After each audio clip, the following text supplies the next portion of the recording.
Hey guys, welcome back to my channel Tinglish. In this video, I am going to share you some words and sentences which are related to cleaning. ప్రతి ఇంట్లోనూ cleaning అనేది జరుగుతూనే ఉంటుంది. Like ఊడ్చటం, ఉతకడం, ఆరబెట్టడం, నానబెట్టడం ఇలా. వీటిని ఇంగ్లీష్లో ఎలా చెప్పాలో కొన్ని ఎగ్జాంపుల్స్తో క్లియర్గా ఈ వీడియోలో చూద్దాం. Let's getting in to the video now. మనం ఇప్పుడు చెప్పుకోబోయే వర్డ్స్ అండ్ సెంటెన్సెస్ అన్నీ కూడా క్లీనింగ్ కింద వస్తాయి. That is these words are come under cleaning. First one is తుడవడం. ఈ తుడవడం అనే కాన్సెప్ట్ కింద కొన్ని టైప్స్ ఉన్నాయి. అవన్నీ ఒక్కొక్కటిగా చూద్దాం. First one is wiping. Wiping అంటే మనం ఏదైనా క్లాత్ కానీ లేదా టిష్యూతో కానీ తుడిచేది ఏదైనా సరే వైపింగ్ అనే వర్డ్ని యూజ్ చేస్తాం. For example, she is wiping the table. She is wiping the table అంటే ఆమె టేబుల్ తుడుస్తుంది అని. Another example, she wiped her eyes with a tissue. She wiped her eyes with a tissue అంటే ఆమె కళ్ళను టిష్యూతో తుడుచుకుంది అని. Next one is mopping. Mopping అంటే తెలుగులో ఇంటికి తడిగొట్టు పెట్టు అని అంటూ ఉంటాం కదా, దీన్ని ఇంగ్లీష్లో మాపింగ్ అని అంటాం. తుడవటానికి యూజ్ చేసేదాన్ని మాప్ స్టిక్ అని అంటాం.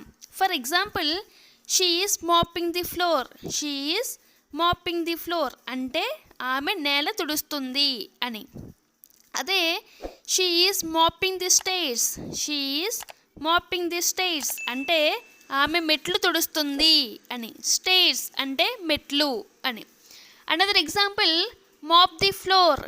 మాప్ ది ఫ్లోర్ అంటే నేల తుడువు లేదా నేలకి తడిగొడ్డు పెట్టు అని చెప్తాం. నెక్స్ట్ వన్ ఈ స్క్రబ్బింగ్. స్క్రబ్బింగ్ అంటే మరకలను పోగొట్టడానికి బ్రష్ లేదా హార్డ్గా ఉండే స్పాంజెస్ను యూజ్ చేస్తాం కదా, దాన్ని స్క్రబ్బింగ్ అని అంటాం. దీనికి కొన్ని ఎగ్జాంపుల్స్ చూద్దాం. First example is Sita scrubbed the bath tub or sink. Sita scrubbed the bath tub or sink అంటే సీత హార్డ్గా ఉండే స్పాంజెస్తో లేదా బ్రష్తో బాత్ టబ్ని, సింక్ని స్క్రబ్ చేసింది అంటే బాగా క్లీన్ చేసింది అని అర్థం. ఇంకొక example, she is scrubbing the floor.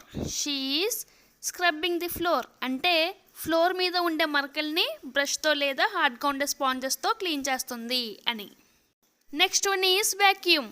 Vacuum ఇంట్లో ఉండే కార్పెట్స్ని లేదా సోఫాస్ని క్లీన్ చేయడానికి మనం వ్యాక్యూమ్ క్లీనర్ని యూజ్ చేస్తూ ఉంటాం. దీన్ని ఇంగ్లీష్లో వ్యాక్యూమ్ అని అంటాం. For example, vacuum the carpet.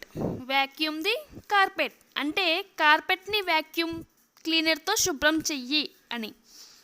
ఇంకొక example, vacuum the bedroom. Vacuum the bedroom అంటే బెడ్రూమ్ని వ్యాక్యూమ్ క్లీనర్తో క్లీన్ చేయండి అని. అండ్ నెక్స్ట్ వర్డ్ ఈజ్ తోమడం. అంట్లు తోము లేదా గిన్నెలు తోము ఇలా అంటూ ఉంటాం కదా, దీన్ని ఇంగ్లీష్లో వాషింగ్ డిషెస్ అని అంటాం. For example, she is washing the dishes. She is washing the dishes అంటే ఆమె గిన్నెలు తోముతుంది లేదా అంట్లు తోముతుంది అని అర్థం. నెక్స్ట్ వన్ ఈజ్ దుమ్ము దులపడం. దీన్ని ఇంగ్లీష్లో డస్టింగ్ అని అంటాం. కొన్ని ఎగ్జాంపుల్స్ చూద్దాం. She is dusting the cupboard. She is dusting the cupboard or shelf అంటే అలమర లేదా షెల్ఫ్ యొక్క దుమ్ము దులుపుతుంది అని. ఇంకొక example, she dusted the cupboard. She dusted the cupboard అంటే ఆమె అలమర దుమ్ము దులిపేసింది అని. ఇంకొక ఎగ్జాంపుల్, బాగా దుమ్ము పట్టింది, చండాలంగా ఉంది, మురికిగా ఉంది ఇలా చెప్పడానికి ఇంగ్లీష్లో మనం అన్టైడీ అని అంటాం. For example, your room is untidy. Your room is untidy అంటే నీ రూమ్ చండాలంగా ఉంది లేదా అసహ్యంగా ఉంది లేదా మురికిగా ఉంది అని చెప్పడం. నెక్స్ట్ వన్ ఈజ్ ఊడ్చటం. దీన్ని ఇంగ్లీష్లో స్వీపింగ్ అని అంటాం. టు స్వీప్ అంటే ఊడ్చటానికి అని. రూమ్ ఊడ్చు, వరండా ఊడ్చు ఇలా అంటూ ఉంటాం కదా. For example, she is sweeping the వరండా. షీ ఈజ్ స్వీపింగ్ ది వరండా అంటే ఆమె వరండా ఊడుస్తుంది అని. స్వీపింగ్ అంటే ఊడ్చటం.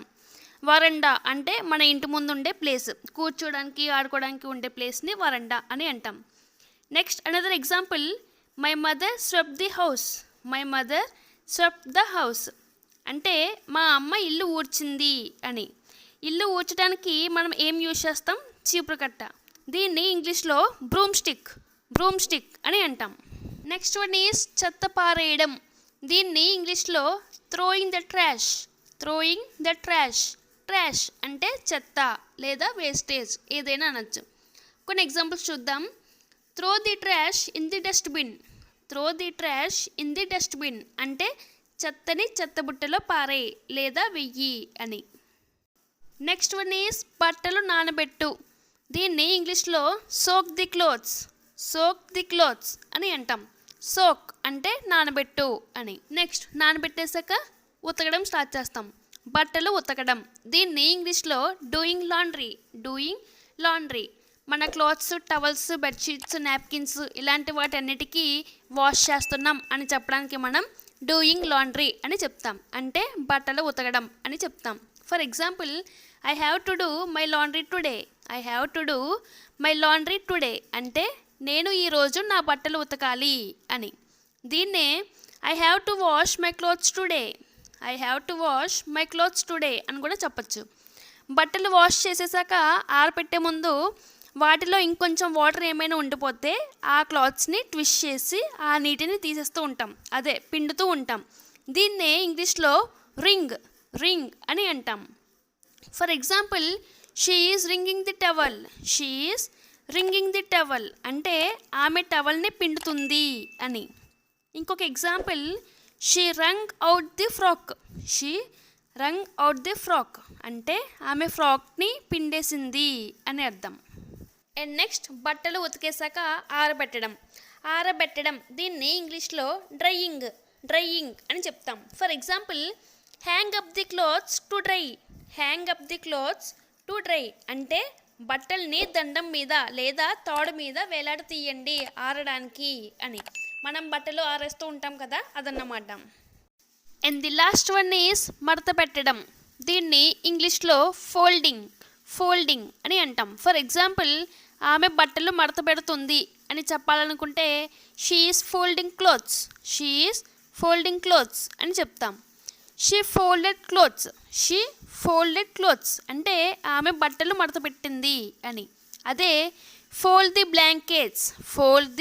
బ్లాంకెట్స్ అంటే దుప్పట్లు మడతపెట్టు అని.